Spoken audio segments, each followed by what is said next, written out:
Assalamualaikum warahmatullahi wabarakatuh. Kami dari kelompok 5 ingin mempresentasikan hasil proyek kami, yaitu analisa perencanaan sistem informasi akuntansi pembelian pada toko berkah. Saya Gita Zironia dengan NIM 112000512 dan teman-teman saya. Saya Cika Dede Agustin dengan NIM 11200-284. Saya dengan Nadia Adila Zafira dengan NIM 11200-496. Selanjutnya akan dijelaskan oleh Nadia. Alasan pemilihan judul. Toko berkah bergerak di bidang usaha penjualan barang yang berhubungan dengan kebutuhan sehari-hari. Karena semakin berkembang dan meningkatnya permintaan pesanan dari pelanggan, maka toko berkah membutuhkan sistem baru yang dapat membantu kegiatan operasional toko, seperti pencatatan data, pembelian.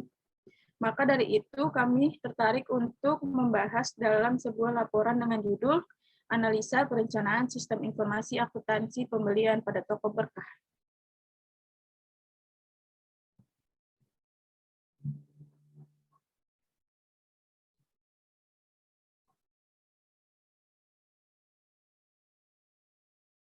Selanjutnya, metode pengumpulan data. Dalam memperoleh pengumpulan data, kami sebagai penulis mengumpulkan data dengan beberapa metode, yaitu salah satunya yaitu observasi. Observasi atau observation adalah suatu cara untuk mengadakan penilaian dengan jalan mengadakan pengamatan secara langsung dan sistematis. Data-data yang diperoleh dalam observasi itu dicatat dalam suatu catatan observasi. Kegiatan pencatatan dalam hal ini adalah bagian dari kegiatan pengamatan menurut Nur Kancana 1986 berdasarkan definisi di atas. Penulis melakukan observasi untuk mengamati secara langsung kondisi objek penelitian dan mendapatkan data yang diinginkan.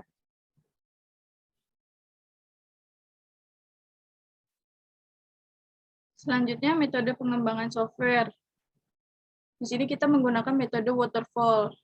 Metode waterfall adalah metode pengembangan tradisional.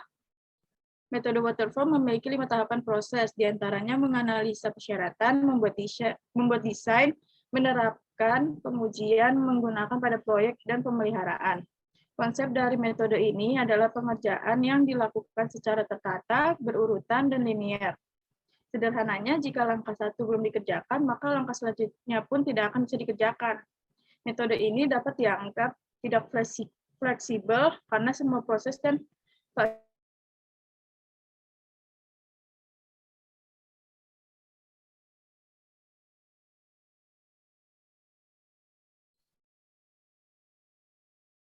selanjutnya.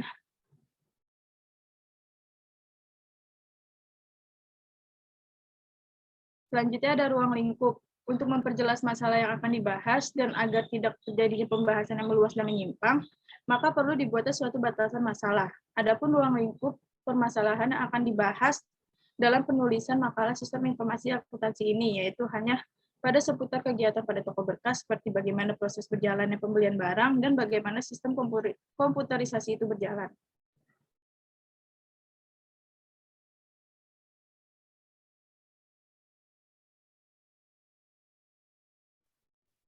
Proses bisnis sistem berjalan. Dalam proses bisnis sistem berjalan yang berada di toko berkah, terdapat proses pemesanan, pembayaran, penerimaan, barang, dan laporan. Dalam kesempatan ini, kami akan bahas proses bisnis sistem berjalan yang berada di toko berkah. Pertama, proses pemesanan barang. Pada toko berkah, bagian pembelian mencatat barang apa saja yang sudah habis stoknya kepada pemilik toko. Setelah itu, bagian pembelian membuat surat pesanan pembelian, lalu mengirimkan surat pesanan pembelian kepada supplier. Lalu ada proses pembayaran. Pada toko berkah, supplier mengkonfirmasi pemesanan barang yang dipesan sudah tersedia. Bagian pembelian membayar pesanannya, kemudian supplier mengirimkan barang 1 kali 24 jam setelah pembayaran selesai. Pembayaran paling lama paling lama 7 hari. Selanjutnya.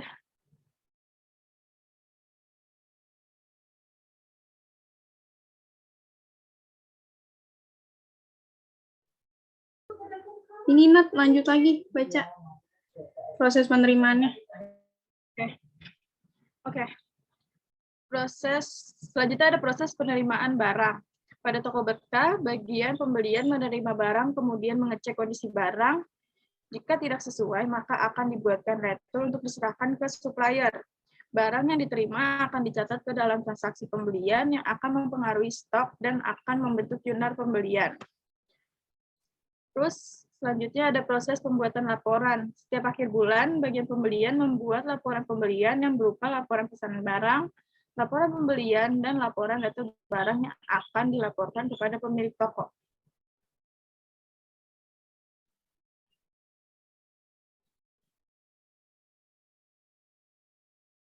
Berikut adalah aktivitas sistem berjalannya.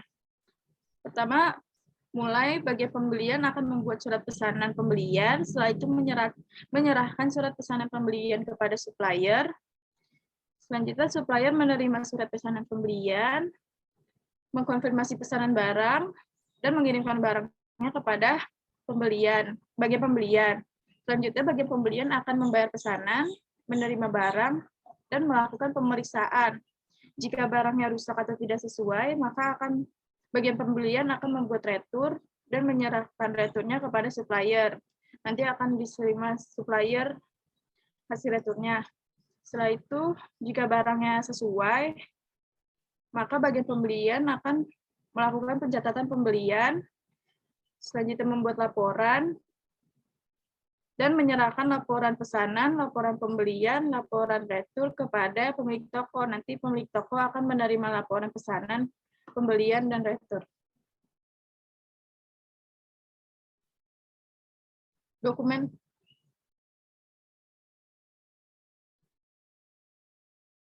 masukan. Nama dokumen, surat order pembelian, fungsi sebagai bukti pesanan barang, sumbernya itu bagian pembelian, tujuannya itu untuk supplier, medianya kertas, jumlahnya 1, frekuensinya setiap terjadi pemesanan barang dagang, bentuknya lampiran 1.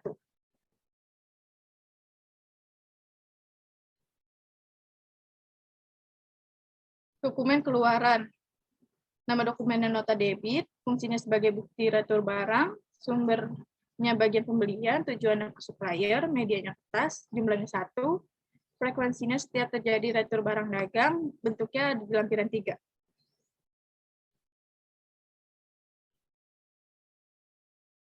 Dokumen keluaran kedua, nama dokumennya surat jalan, fungsinya sebagai bukti pengiriman barang, sumbernya bagian pembelian, tujuannya supplier, medianya kertas, jumlahnya 1, frekuensinya setiap terjadi pembelian barang dagang, bentuknya ada di lampiran 2.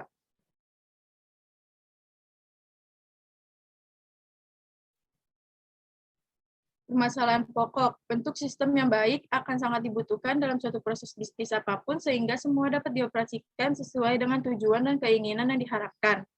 Akan tetapi dengan adanya perkembangan zaman yang sangat pesat mengakibatkan semua ketentuan dan cara pengolahan usaha harus bisa sesuai dengan pengaturan aktivitas yang baik sering timbul berbagai masalah. Melihat dari semua proses yang terjadi, ada beberapa masalah yang dihadapi toko berkah dalam sistem pembelian. Adapun permasalahan tersebut diantaranya, pertama, dalam proses pengelolaan data sangat lambat dan sering terjadi kesalahan dalam pencatatan karena masih menggunakan sistem yang manual. Kedua, keamanan data yang kurang aman dikarenakan semua data masih dicatat dalam sistem manual menggunakan buku, sehingga memungkinkan akan terjadi hal yang tidak diinginkan, seperti misalnya kehilangan laporan jurnal umum. Yang ketiga, untuk menghindari ketidaksesuaian jumlah stok barang antara yang di catatan dan di gudang.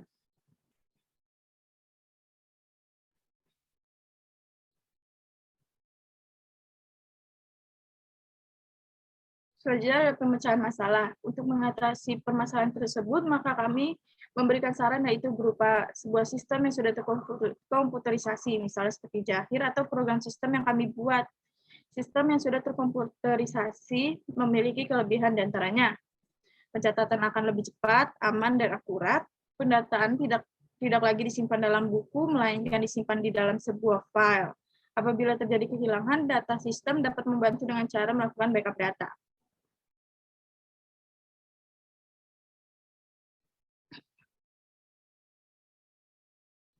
Analisis kebutuhan software. Dalam analisis kebutuhan software, terdapat analisis kebutuhan fungsional yang berisi use case diagram, activity diagram yang menjelaskan bagaimana software itu berjalan. Analisa kebutuhan fungsional. Kebutuhan fungsional yang terdapat pada toko berkas saat melakukan proses pembelian yaitu sebagai berikut. Bagian pembelian dapat mengolah data barang, bagian pembelian dapat mengolah data supplier, bagian pembelian dapat mengolah data akun, bagian pembelian dapat mengolah data pesanan, bagian pembelian dapat mengolah pembelian, bagian pembelian dapat mengolah retur, bagian pembelian dapat mengolah laporan. Pemilik toko dapat mengolah laporan.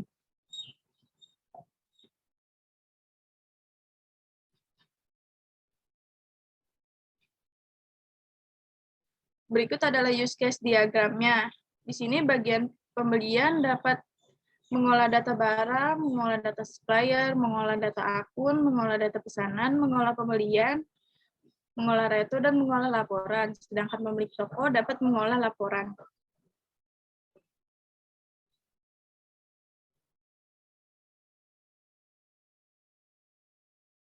Deskripsi use case diagram. Use case name-nya mengolah pembelian, skenario-nya menginput faktur atas pesanan yang sudah diterima.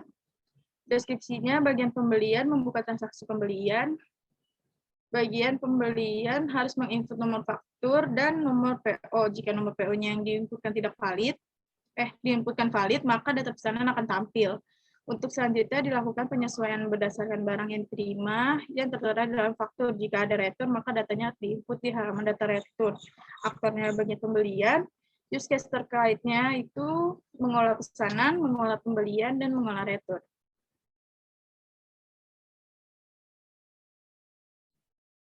Stakeholder-nya pimpinan dan supplier, precondition-nya pesanan yang dibuat dan faktur yang sudah diterima. Post condition-nya data barang terupdate, barang retur tersimpan di data retur, pembelian dan jurnal umumnya tersimpan.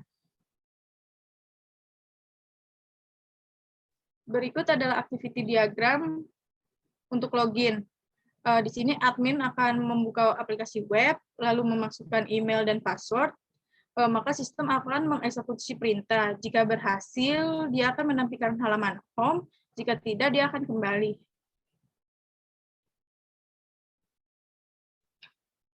Terus untuk activity diagram data pengguna, admin akan pilih data master, setelah itu memilih master user. Setelah itu sistem akan menampilkan form data pengguna, lalu sistem akan memberikan pilihan. Bagian admin akan menentukan pilihan. Jika mencari akan melakukan menentukan pilihan itu tambah dan cari. Tambah untuk memasukkan input data pengguna. Lalu sistem akan memproses perubahan data. Jika berhasil maka proses disimpan. Jika batal, pencet proses batal. Selanjutnya kalau untuk pencet ya udah activity. Menentukan pilihan jika pencet cari, melakukan input username pengguna, mencari username pengguna jika ada berarti menampilkan data user. Untuk mengubahnya bisa pencet. Jika setelah diubah bisa memproses perubahan data yaitu proses simpan dan proses batal. Lalu akan muncul form data pengguna.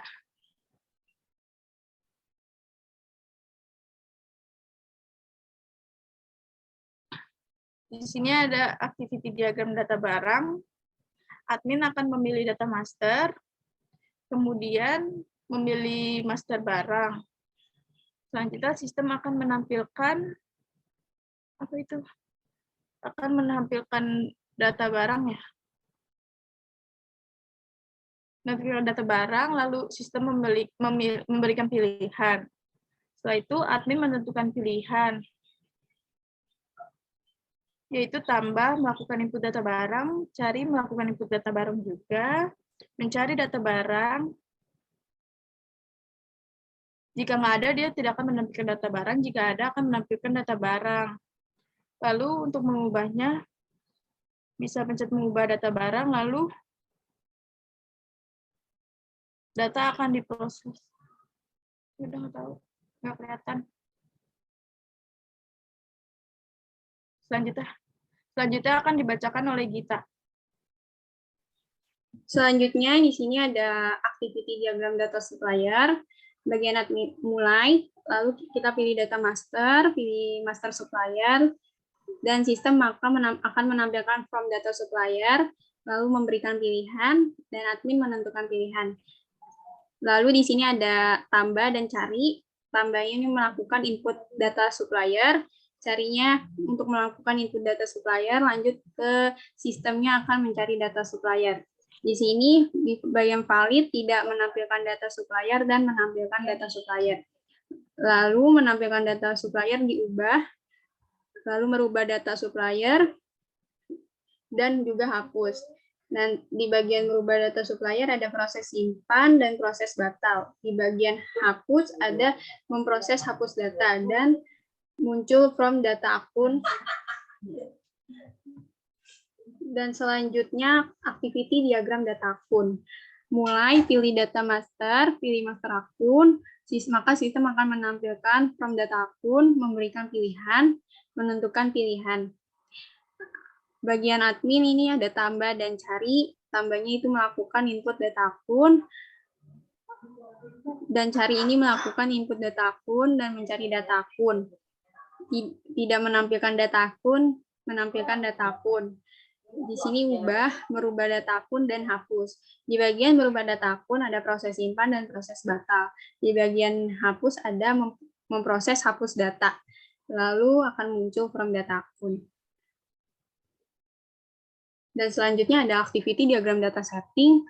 Mulai pilih data master, pilih master setting akun, menampilkan from data setting. Bagian sistem akan memberikan pilihan. Lalu admin menentukan pilihan dan menambahkan atau mencari data setting akun. Selanjutnya sistem akan mencari data setting akun dan tidak menampilkan data setting akun dan menampilkan data setting akun. Selanjutnya merubah data setting akun, ada proses simpan dan proses batal. Lalu muncul from data akunnya. Selanjutnya ada activity diagram transaksi pesanan. Mulai pilih data transaksi, pilih pemesanan, maka sistem akan menampilkan transaksi pemesanan dan memberikan pilihan. Bagian admin akan menambahkan, lalu melakukan input transaksi pemesanan, lalu maka sistem akan memproses transaksi pemesanan, dan selanjutnya bagian sistem akan tidak menampilkan data transaksi pesanan dan menampilkan data transaksi pesanan. Lalu untuk menghapus, bagian sistem memproses hapus data transaksi pesanan dan from transaksi pemesanan. Selanjutnya ada activity diagram transaksi pembelian. Lalu mulai pilih data transaksi, pilih pembelian, sistem menampilkan transaksi pembelian dan memberikan pilihan. Lalu bagian admin mencari, yaitu beli, cetak invoice, dan hapus. Maka ada from transaksi pembelian. Dan selanjutnya ada activity diagram transaksi retur. Mulai pilih data transaksi, pilih retur, sistem akan menampilkan from transaksi retur, lalu memberikan pilihan, dan admin mencari returnya dan menghapus. Selanjutnya ada activity diagram jurnal umum. Bagian adminnya yaitu mulai, lalu pilih menu laporan, pilih jurnal umum. Bagian sistem akan menampilkan laporan, lalu memberikan pilihan, lalu laporan transaksi jurnal umum, dan bagian admin ini akan menginput periode dan tanggal, lalu dicetak. Dan selanjutnya ada activity. Dan selanjutnya ada entity relationship diagram atau ERD. Di sini ada user, pembelian, retur pembelian, ada pemesanan, detail pesan sama barang, terus detail retur, supplier seperti gambar ini. Dan selanjutnya ada LRS-nya atau logika record struktur. Di sini usernya yaitu ada email, varchar, ID-nya varchar, nama varchar, passwordnya integer, Lalu pemesanan, ada kode supplier, varchar, nomor pesanan varchar, tanggal pesan yaitu date, totalnya integer. Lalu ada barang, yaitu ada harganya integer, kode barangnya varchar, nama barangnya varchar, stoknya integer. Lalu pembelian, nomor pembelian varchar, nomor faktur varchar, nomor pesanan varchar, tanggal beli date, total beli integer. Lalu ada di bagian pembelian retur, nomor retur ya varchar, tanggal returnya date, total returnya integer. Jurnalnya ada debit, keterangan, kredit, nomor akun, nomor jurnal, tanggal jurnal.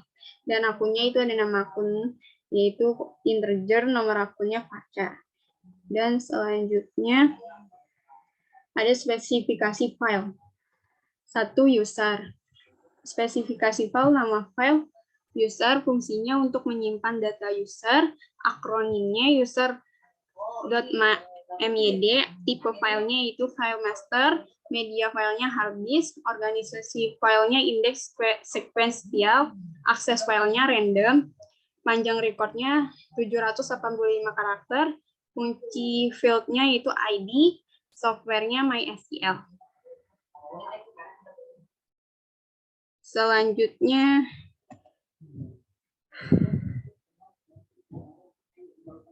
tabel spesifikasi. Di sini ada elemen data, akronim, tipe data, panjang, dan keterangan. Elemen datanya itu ID user, akronimnya ID, tipe datanya integer, panjangnya 20, keterangannya itu primary key. Ini ada nama user, akronimnya name, tipe datanya varchar, panjangnya 255. Elemen email, elemen datanya email, akronimnya email, tipe datanya varchar, panjangnya 255. Elemen data password, akronimnya password, tipe datanya varchar, panjangnya 255. Dan selanjutnya ada kelas diagram. Di sini ada gambar kelas diagram. Usernya itu email, keterangannya char, ID-nya integer, namanya keterangannya char, passwordnya char. Dan selanjutnya ada sequence diagram. Di sini terlihat gambarnya. Sequence diagram. Di sini ada sequence diagram pembelian. Lalu sequence diagram retur. Sequence diagram jurnal. Sequence diagram stok. Ini admin, from laporan, from stock, stok barang. Memilih laporan stok keluar. Dan selanjutnya sequence diagram supplier. Dan di sini ada komponen diagram. Dan selanjutnya akan dijelaskan teman saya, Cika.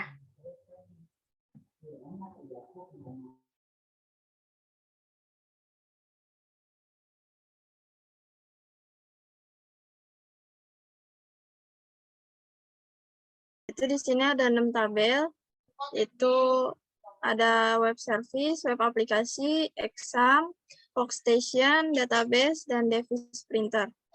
Next.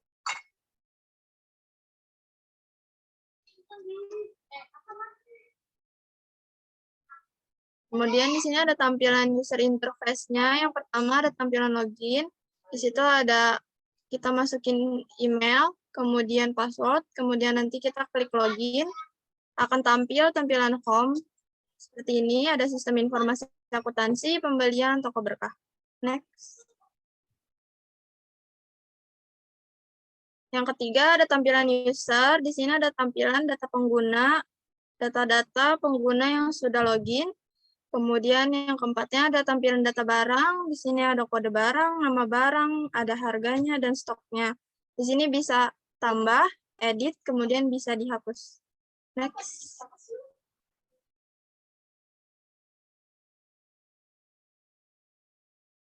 Kemudian yang kelima, ada tampilan data supplier, yaitu ada kode supplier, nama supplier, alamat, telepon, dan juga bisa kita tambah, bisa kita edit, kemudian bisa kita hapus. Yang keenam ada tampilan akun. Di sini ada nomor akun dan nama akun. Di sini kita bisa tambah, bisa edit, kemudian bisa kita hapus juga. Next. Yang ketujuh, ada tampilan transaksi pemesanan, yaitu kita bisa masukin nomor faktur, tanggal transaksi, supplier, kemudian akan tampil kode barang, nama barang, kuantitinya, dan subtotalnya. Yang kedelapan, ada tampilan transaksi pembelian. Di sini ada tampilan nomor pesanan dan tanggal pesan yang kita beli, kita bisa edit, bisa mencetak invoice, dan bisa kita hapus. Next. Kesembilan, ada tampilan pembelian, yaitu ada nomor pembelian, nomor pesanan, kemudian tanggal pesanan. Di sini akan tampil kode barang, nama barang, kuantiti, dan subtotal. Kemudian yang ke-10 ada tampilan transaksi retur. Di sini ada nomor pembelian, tanggal pembelian, total, dan bisa kita retur dan kita hapus. Next. Ke-11 ada tampilan retur pembelian. Di sini bisa kita masukin nomor retur, tanggal retur, dan jumlah retur yang akan kita retur. Kemudian kita simpan retur. Yang ke-12 ada tampilan laporan jurnal umum. Di sini kita masukin periode jurnal, kemudian tanggal awal, tanggal akhir, kemudian bisa kita cetak. Next. Ke-13 ada tampilan jurnal umum. Ini adalah tampilan jurnal umum yang sudah kita cetak. Yang ke-14 adalah tampilan stok barang. Ini adalah laporan stok barang yang sudah kita transaksi. Next. Kemudian di sini ada black box testing. Yang pertama itu ada pengujian login untuk administrator, yaitu kita masukin datanya, yaitu emailnya admin@gmail.com, passwordnya password, kemudian kita klik tombol login. Yang diharapkan yaitu sistem mampu menampilkan halaman home. Pengamatannya yaitu dapat masuk ke tampilan home, kesimpulannya adalah berhasil. Itu adalah untuk data normal. Jika data salah, maka yang diharapkan adalah tidak dapat login sistem, pengamatannya yaitu tidak dapat masuk ke tampilan home, kesimpulannya adalah berhasil. Next. Yang B itu pengujian login untuk staff. Kita masukin datanya, emailnya itu yaitu staff@gmail.com, passwordnya password. Jika kita klik tombol login, jika data normal, akan tampil tampilan home, kemudian akan dapat masuk ke tampilan home, kesimpulannya berhasil. Jika data salah, yaitu tidak dapat login ke sistem, tidak dapat tampilan home, kesimpulannya itu berhasil. Next. Kemudian di sini ada login untuk manajer, yaitu emailnya kita ganti jadi manajer@gmail.com, passwordnya manajer. Yang kita harapkan adalah dapat menampilkan halaman home, kemudian akan masuk ke tampilan home, kesimpulannya berhasil. Jika salah, tidak dapat login, dan tidak dapat masuk ke tampilan home, kesimpulannya berhasil. Next.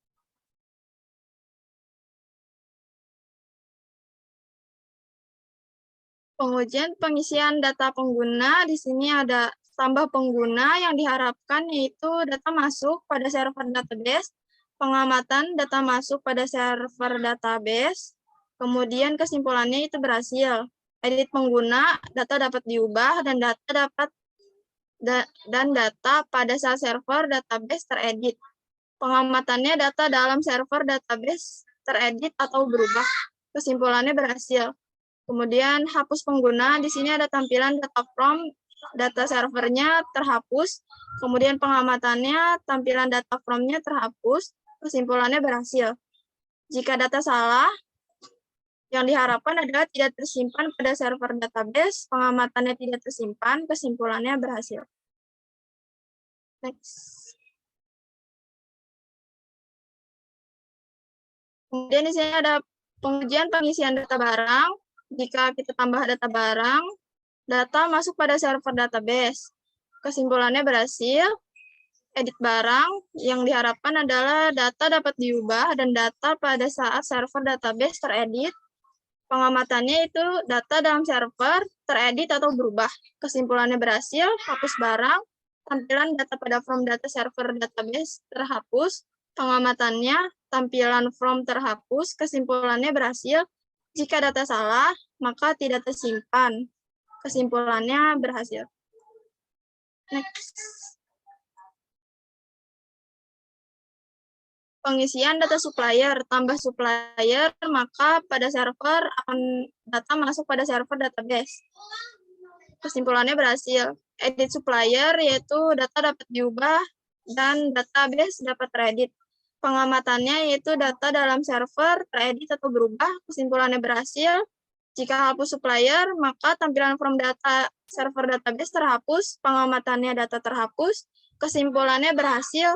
Jika data salah, maka tidak tersimpan pada server database. Kesimpulannya berhasil. Kemudian selanjutnya ada spesifikasi hardware dan software sistem. Kebutuhan sistemnya itu Asus TEK Computer Inch, kemudian prosesornya AMD A4, kemudian RAM-nya 4 GB atau GB, hard disk-nya Seagate Barracuda 683 GB, monitornya 16 LED, keyboard-nya standar keyboard, printernya Epson, mouse-nya standar, software yaitu kebutuhan menjalankan aplikasi secara lokal, bahasa skrip pemrograman, web server, DBMS atau MySQL. Next.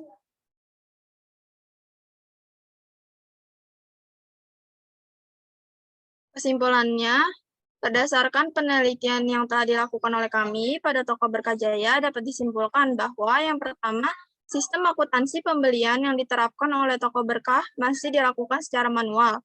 Dokumen yang digunakan masih sederhana dan tidak ada pencatatan pembelian secara terinci.